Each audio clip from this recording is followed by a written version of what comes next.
my name is Livia Noble, and today I will be doing some problems from Unit 2, Sequences and Series for extra credit. I have chosen a problem from each section that we've done in class, and I will be going over how to do each one of them.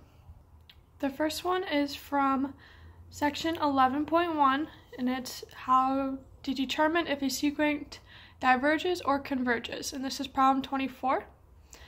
And we have an is equal to 3 plus 5n squared over 1 plus n. Now it's super simple. All we are going to do is take the limit as n goes to infinity of whatever an equals. So we have an equals the limit as n goes to infinity of 3 plus 5 n squared over 1 plus n. And I have replaced the n's with the infinity, and that actually, if we do that, we get infinity over infinity, which is an indeterminate form we know we have to fix. So we can use L'Hopital's rule, and we can derive the top and the bottom to get the limit as n approaches infinity of 10n over 1, which would change to 10 times infinity over 1, which would equal infinity over 1, which is equal to infinity. Now, since the sequence is equal to infinity, we know that it diverges. So the next problem we're going to go over is from 11.2, and it goes more into series, and we are going to determine if the series diverges or converges, and if it converges, we're going to find the sum. So we're going to find the series from 1 to infinity of sine 100 to the power of k. Now we're going to use a geometric series test, and we know that sine of 100 is equal to our r, and that is going to be less than 1. And I did that just by plugging into a calculator and getting the rounded amount. So we know that r is going to be less than 1. So with r being less than 1, we know that the series will converge for the geometric series test. So to find the sum, we're going to do the sum is equal to a over 1 minus r. Now in this case, we don't have an a, so our a and r are the same. So we get the sine of 100 over 1 minus sine of 100. And that is the book's answer, but I just kind of took the liberty to find a little bit more in depth, and it was 64.79. So we know that sine of 100 over 1 minus sine of 100 converges by geometric series test. Now the next problem comes from 11.3, and we're going to determine again if the series converges or diverges. This is problem number 17, and we have the series from 1 to infinity of 1 over n squared plus 4. Now for this, we are going to use the integral test, because that is what we learned in 11.3. And for the integral test, we want to check if it's positive, continuous, and if it's decreasing. So we're going to kind of consider our formula in the form of f of x. So it's going to be f of x is equal to 1 over x squared plus 4. And we know that n is equal to 1, so we'll be starting at 1. And I will show you how we found the infinity in 1 second. So to check if it's positive, first we're going to break down the equation a little bit. We know that 1 will always be greater than 0. X squared will always be greater than 0, because if you plug a negative in, negative times a negative will always be 0. Or not 0, greater than 0. And we have x squared plus 4. So we know that 4 is always going to be positive, greater than 0, and we know that x squared will always be greater than 0, so that will be positive too. So we got a positive divided by a positive will give us a positive. Next, we're going to find if it's continuous. So we know that the n squared plus 4, if we set that equal to 0, we know that for all values of x that we get will be greater than 0. So we don't have to worry about any thing being negative or no discontinuities. So we know that it's going to be, our range will be from 1 to infinity, because all numbers will work. Next, we're going to check if it's decreasing. So we're going to use our function, and we're going to derive our function using the quotient rule. And we get -2. Oh, these are supposed to be x's, not n's. Let me change that really quick. Okay, so those are x's because we changed our last formula to f of x. So with our derivative, we're going to get -2x, x over x squared plus 4 squared. And we know that we are going from 1 to infinity. Sorry, I had the ends written in again, so I fixed that. But we know we're going from 1 to infinity, and we're going to break apart our formula again. So we're going to get the -2x we're going to test, and we're going to test the x squared plus 4 squared. So from any number we can pick, 1 to infinity, we're always going to get a negative with -2x. So that's going to give us our negative. And if we plug in any number from 1 to infinity into x squared plus 4 squared, it's always going to be positive. So a negative times a positive will give us a negative. So our derivative function will be negative. And our just f of x is decreasing because this is negative. So we are a go for it being decreasing. Now the last step is we're going to test our function. So we're going to go the integral from 1 to infinity of f of x dx. So that is what we get when we use that. Now here is where it changes. We're going to do the limit from b to infinity of 1 over b and then our function. It's just kind of easier if we break it down this way, easier to write, easier to figure out and solve. So we have our limit as b goes to infinity, and I took the liberty of just writing out what the antiderivative is going to be. We're going to be using trig function identities to get that, but I didn't want my video to get extremely long, so I just kind of wrote it out for you.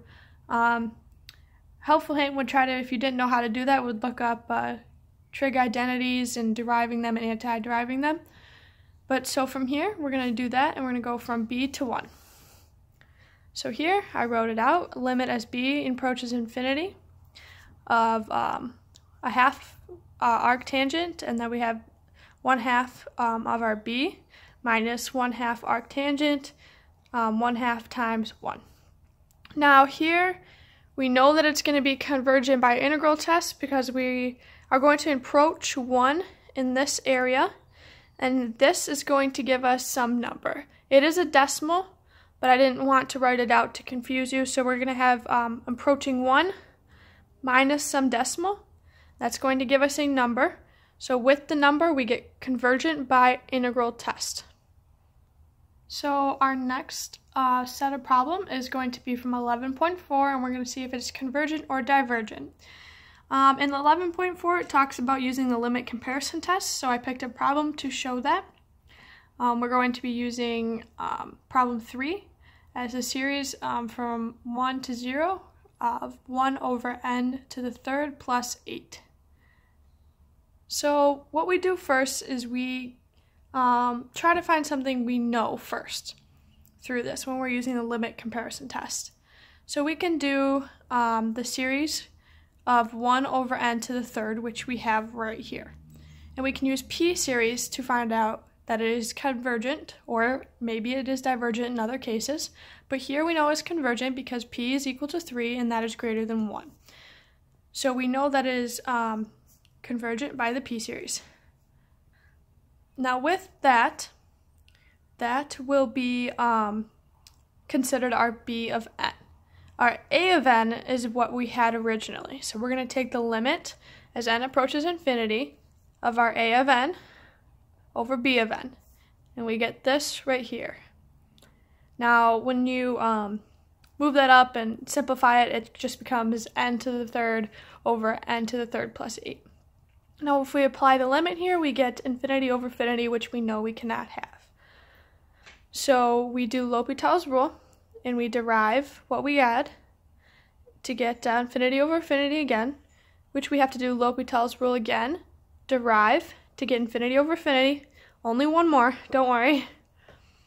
And then we have L'Hopital's rule, we derive that to get 6 over 6, and it is 1. And because it is a number, and it is 1, it converges by the limit comparison test.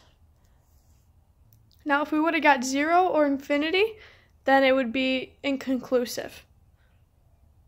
But since we have 1, it converges. Our next problem we're going to do is from 11.5, where we're going to see if this converges or diverges again. So it is problem 9, and we got the series from n to infinity of -1 to the power of n e to the negative n. Now here, because we have this -1 to the end, we can use the alternate series test because we know that our series is going to be alternating all the way up into infinity. To start, we're simply just going to take our e to the negative n and write b to the n. And I rewrote it to get 1 over e to the n to make it easier to see. And for the alternating series test, we have to see if it's positive. It has to be decreasing. And we have to show the limit. So for positive, I broke it up again, and we get 1 will always be greater than 0, and e to the n will always be greater than 0. So we have a positive divided by positive will give us a positive. So we know that it is, in fact, going to be positive. Next, we'll be testing if it's decreasing. So we're going to use, we want to use our b of n plus 1. We want that to be less than b of n. So what we do is we write b of n plus 1. So we get 1 over e to the power of n plus 1, because we're just adding a 1 to wherever n's would be. Then we have our original b of n, 1 over e to the n. Now if we cross multiply, so we get the e to the n, and cross multiply, we get e to the n plus 1.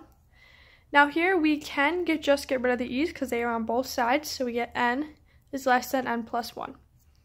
Minus an n from that side, we get 0 is less than 1. That's always true.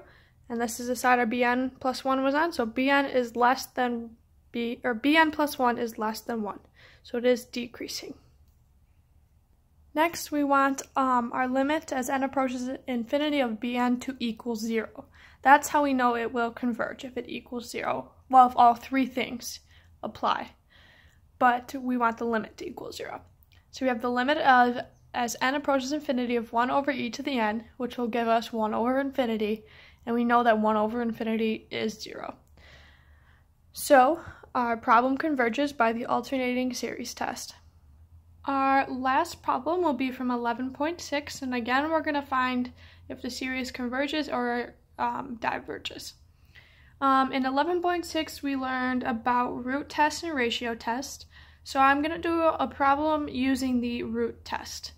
And this is problem 25, and we have the series from 1 to infinity of n squared plus 1 over 2n squared plus 1 all together to the power of n. And the formula for using a root test is the limit as n approaches infinity of the square root of a to the n with the square root, or n to the outside of the square root.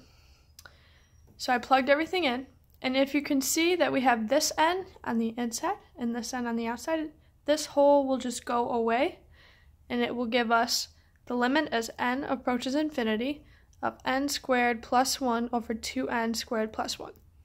Now watch out when you do other problems. This problem is positive, so we don't have to worry about it, but there is but it is saying that this problem you do want to always be positive. And for here we get the infinity over infinity, so we know that we're going to have to use L'Hopital's rule again. So when we use L'Hopital's rule, we get the limit as n approaches infinity of 2 to the n over 4 to the n. That is infinity over infinity again.